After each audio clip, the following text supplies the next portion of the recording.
শারদীয় দুর্গাপূজা ও দাবি মেনে নেওয়ার আশ্বাসে মঙ্গলবার রাত 11টা থেকে আগামী 5 অক্টোবর পর্যন্ত অবরোধ কর্মসূচি স্থগিত করেছে খাগড়াছড়ি যুগ্ম ছাত্র জনতা। যুগ্ম ছাত্র জনতার মিডিয়া সেল থেকে সামাজিক যোগাযোগ মাধ্যম ফেসবুকে এই তথ্য জানানো হয়। অবশ্য নাগরিকদের নিরাপত্তায় এখনো 144 ধারা বলবৎ রেখেছে জেলা প্রশাসন। জেলা প্রশাসক এবিএম ইফতেকারুল ইসলাম খন্দকার জানান, আইন শৃঙ্খলা পরিস্থিতির দিকে নজর রেখেই জারি আছে 144 ধারা। তবে শহরে যানবাহন চলছে, একই সাথে দূরপাল্লার যানগুলো সকাল 9টা থেকে ছেড়ে গেছে, খুলেছে দোকানপাটও। দেশের খাগড়াছড়ির সার্বিক পরিস্থিতি নিয়ে আরো তথ্য জানাতে সরাসরি যুক্ত হচ্ছেন সহকর্মী জহুরুল আলম। জহুরুল, ছবিতে আমরা যেমনটা দেখছিলাম কিছুটা খাগড়াছড়ি শহরের পরিস্থিতি স্বাভাবিক হয়ে আসছে, যদিও এখনো 144 ধারা জারি রেখেছে জেলা প্রশাসন। সব মিলিয়ে কেমন দেখছেন খাগড়াছড়ির পরিস্থিতি? এখন আইন শৃঙ্খলা পরিস্থিতির অবনতি হওয়ার কোনো আশঙ্কা রয়েছে কিনা?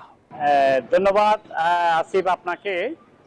খাগড়াছড়ির পরিস্থিতি আপনি যেমনটা বলেছেন, এখানে পরিস্থিতি স্বাভাবিক হতে শুরু করেছে।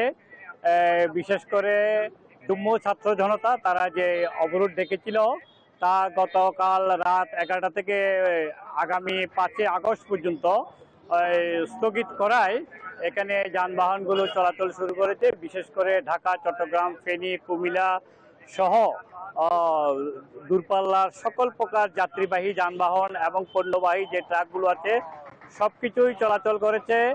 এবং শহরে যে দোকানপাটগুলো রয়েছে সেই দোকানপাটগুলো এখানে খুলেছে, দোকানিরা বিক্রি করছে।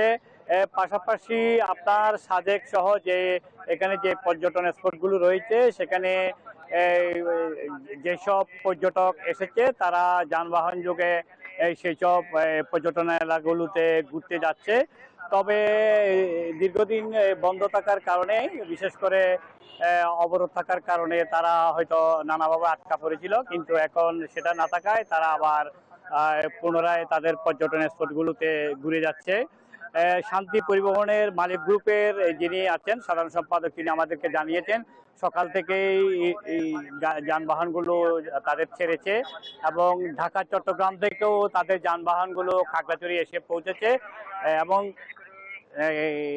খাগড়াছড়ির পৌর শাপলা চত্বর থেকে ছিল সর্বশেষ পরিস্থিতি আমার এই। জহুরুল, আপনাকে ধন্যবাদ। দর্শক, খাগড়াছড়ির সার্বিক পরিস্থিতি জানাচ্ছিলেন সহকর্মী জহুরুল আলম।